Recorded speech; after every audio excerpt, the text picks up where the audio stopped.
6 years later,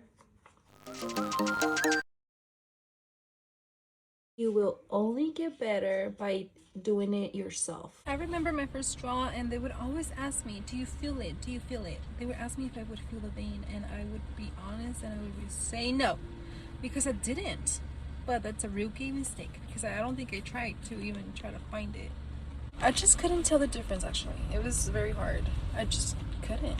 But yes, and to feel the vein, and I straight up said no because I didn't feel anything. But now, 6 years later, I've noticed that it's definitely there.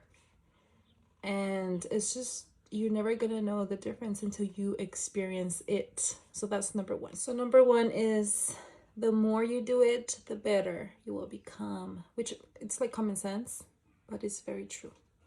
Number two, your limit is 2 pokes, and that's a big plus that taught me 2 big things. Let me tell you.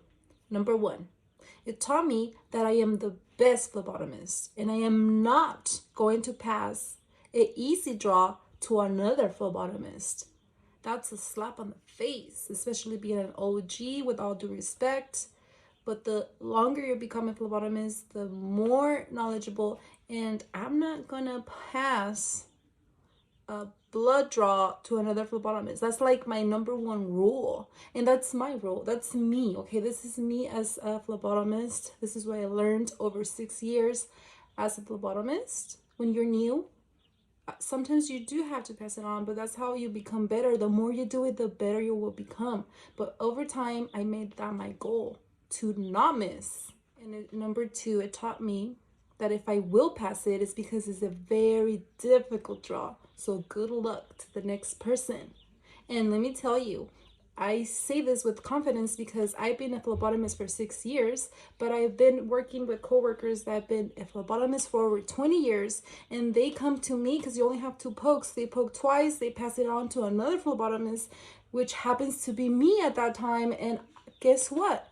There's times that I do come back with that blood, and I feel proud. And that's why, as a phlebotomist, my number one rule or goal should be, I will not pass unable. That means that someone couldn't draw.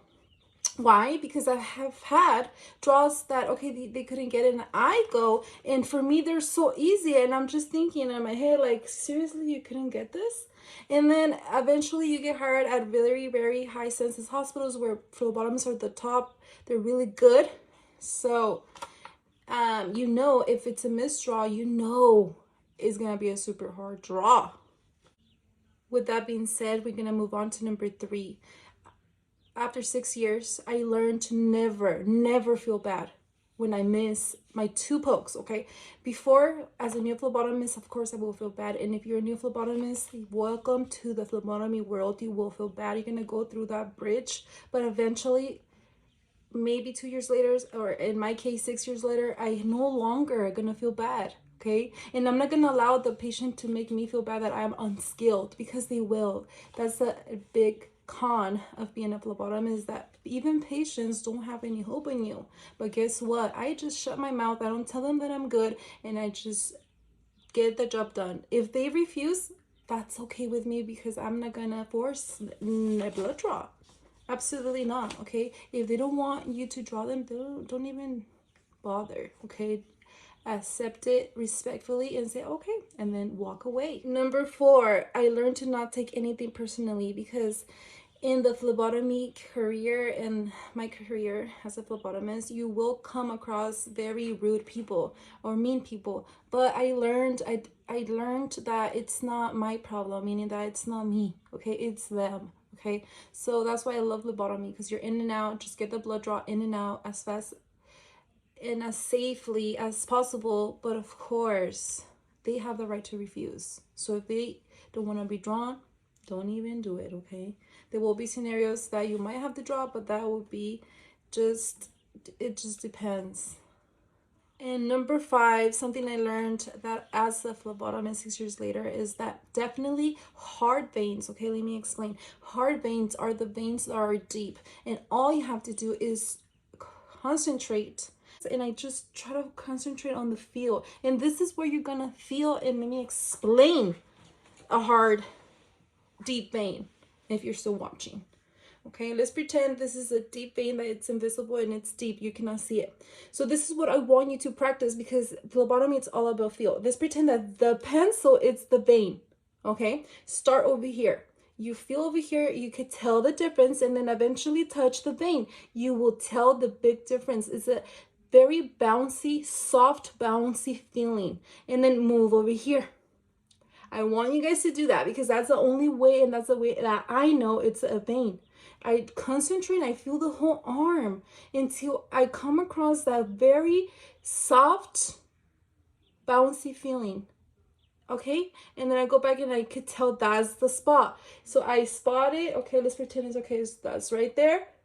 And you, in order to feel that, if you don't feel it, then you need to put the tourniquet appropriately. Okay, not too tight. It needs to be perfect, meaning not too tight, but tight enough so that you can feel the vein.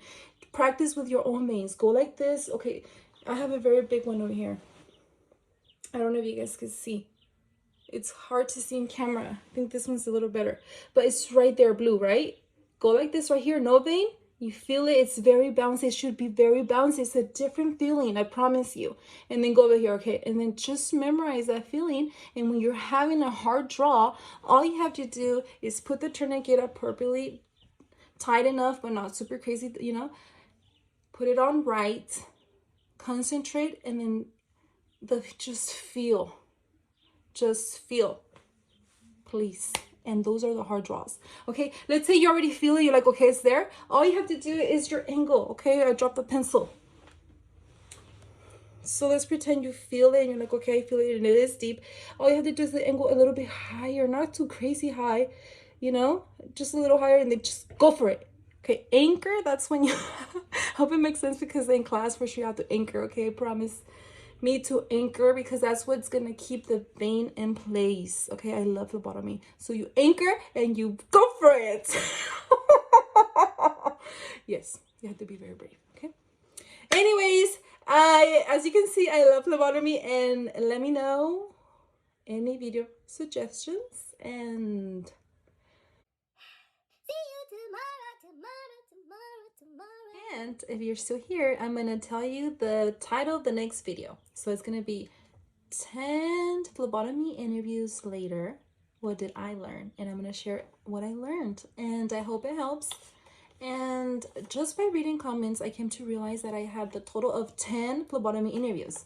And I know you guys have questions, so I figured might as well do that. Okay, do that for you guys. See you tomorrow.